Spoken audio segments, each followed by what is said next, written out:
दौसा से जगमोहन मीना को टिकट मिला है बीजेपी का और बीजेपी प्रदेश मुख्यालय वो आए हुए हैं। टिकट मिला है, लंबा संघर्ष था, प्रशासनिक अनुभव आपका रहा और इस संघर्ष के साथी रहने के साथ साथ अब टिकट के प्रत्याशी भी बन गए हैं। क्या विजन दौसा के लिए, उस भूमि के लिए जो राजधानी से लगती तो है लेकिन विकास से अभी भी दूर है? दौसा में सबसे पहली बात तो यह है कि पानी की बहुत बड़ी समस्या है। अभी मुख्यमंत्री जी ने आपको भाषण में बताया है कि ERCP का काम प्रारंभ होने वाला है, तो पानी की समस्या कमोबेश ख़त्म हो जाएगी। दूसरी समस्या है वो बच्चों को शिक्षा की कोई उचित व्यवस्था नहीं है और जयपुर के सबसे नज़दीक दौसा है। मैं चाहूँगा कि वहाँ एजुकेशन का हब बने, जो कोटा और सीकर की तरफ लोगों का, बच्चों का इंटरेस्ट बढ़ रहा है वो इधर की तरफ आए।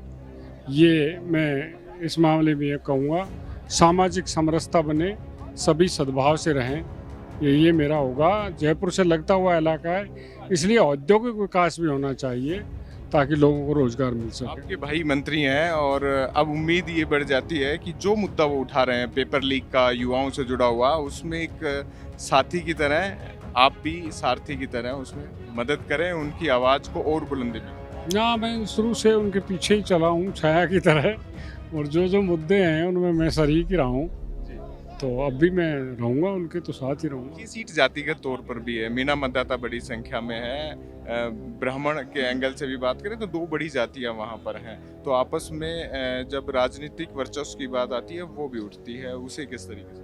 ना, ऐसी कोई बात नहीं है। पार्टी ने पहले भी सभी समाजों से उम्मीदवार दिए हैं, ब्राह्मण समाज से भी 2-3 बार लगातार दिए हैं, तो जाति की तो कोई ऐसी बात नहीं है। मैं तो सभी में संलिप्त रहता हूँ, 36 कौम का मेरे को सहयोग है और मैं उम्मीद करूँगा सभी लोगों से कि मेरे को वोट करेंगे और सीट निकलेगी। 10 साल बाद मौका मिला है, 2013 में VRS ले लिया था जी।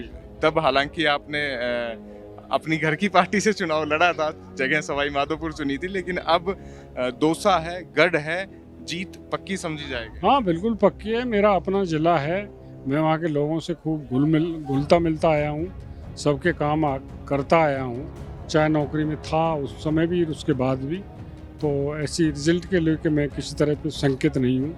निश्चित रूप से वहाँ भारतीय जनता पार्टी जीत के आएगी। एक छोटा सा राजनीतिक सवाल भी है, लोकसभा चुनाव में जिस तरीके से किरोड़ीलाल मीना जी ने कहा कि मैंने गारंटी ली है, मोदी जी को गारंटी दी है पूरा क्षेत्र जिताने की, लेकिन परिणाम पक्ष में नहीं आए और उसका असर भी दिखा कि उन्होंने इस्तीफा दे दिया। लेकिन दौसा की गारंटी उनके भाई के नाते उन्होंने अपने आप ही ओढ़ लिए जब टिकट की घोषणा हुई, तो इस गारंटी में क्या लगता है कि मतदाता पुरानी जो कह सकते हैं कि कमियां रह गई उन्हें भुला देंगे इस बार? नहीं, वो तो कांग्रेस ने एक भ्रम फैलाया था कि आरक्षण खत्म हो रहा है, संविधान पर चोट कर रहे हैं, संविधान खत्म करेंगे, तो भ्रम फैल गया था। उस भ्रम के कारण लोग कुछ भ्रम के वश कांग्रेस को वोट कर गए थे।